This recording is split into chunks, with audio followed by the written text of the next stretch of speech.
Salam jumpa dalam Renungan Harian Katolik dari Paroki Santo Yusuf Pringsewu, Lampung. Hari ini, Jumat 11 Agustus 2023, kita akan merenungkan bacaan dari Injil Matius bab 16 ayat 24 sampai dengan 28. Hari ini kita merenungkan tentang salib. Mari kita berbicara tentang salib. Tak jarang orang mengartikan salib sebagai bentuk penderitaan, tekanan, kesusahan, beban, dan duka nestapa yang sangat mengerikan. Saat orang mengalami kejatuhan dalam usaha, orang dapat berkata, ini salib yang harus kupanggul. Kalau orang-orang mengalami kesusahan dan konflik dalam kehidupan berkeluarga, mereka juga mungkin berkata, berat juga ya salib yang aku harus pikul. Inilah salibku, aku harus kuat. Mungkin itu kata-kata orang yang sedang terpuruk dalam masalah yang sulit dalam hidupnya.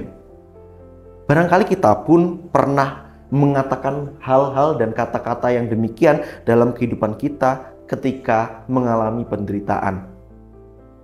Kita sebagai pengikut Kristus menggambarkan diri kita seperti Kristus yang sedang berjalan dalam siksaannya, memanggul salibnya ke Gunung Kalvari. Mau tidak mau sebagai pengikutnya, kita pun harus sanggup memikul beban kita sendiri. Kita meneladan teladan agung kita, yaitu Yesus Kristus. Pemahaman semacam itu memang tidak keliru. Namun bagaimana kalau kita dapat melihat salib dengan perspektif dan pandangan yang lebih luas dan mendalam? Pastinya orang beriman Kristiani akan semakin teguh memandang salib. Bahkan memandang salib yang tergantung di dinding atau di kalung yang dikenakan atau di meja belajar kita bukanlah melulu mengenai penderitaan. Tetapi Yesus mengajarkan kepada kita bahwa salib yang kita panggul setiap harinya adalah bukti bahwa kita mengikuti Dia. Setiap orang yang mau mengikut aku harus menyangkal dirinya, memikul salibnya dan mengikuti aku. Orang Kristen berarti orang yang menyatakan diri menjadi pengikut Kristus sebagai Mesias. Tindakan menyangkal diri berarti menjadi pusat dari diri Kristus dan bukan dari kita sendiri. Lalu memikul salib adalah tuntutan selanjutnya.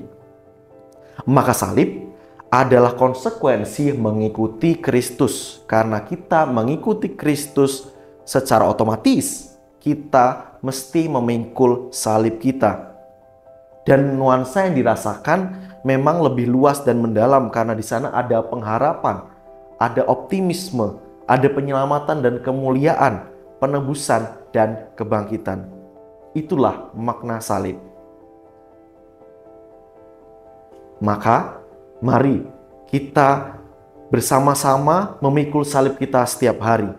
Yesus berkata, memikul salib adalah kewajiban kita juga. Maka Yesus tidak pernah berkata memikul salibku, tetapi ia berkata memikul salibnya. Yang berarti kita ambil bagian dalam memikul salib Yesus dalam kehidupan kita. Kita memiliki salib yang berbeda-beda. Maka mari kita panggul salib itu sebagai sebuah tanggung jawab kita untuk sebagai pengikut Kristus yang gembira untuk melayaninya setiap hari. Tuhan memberkati.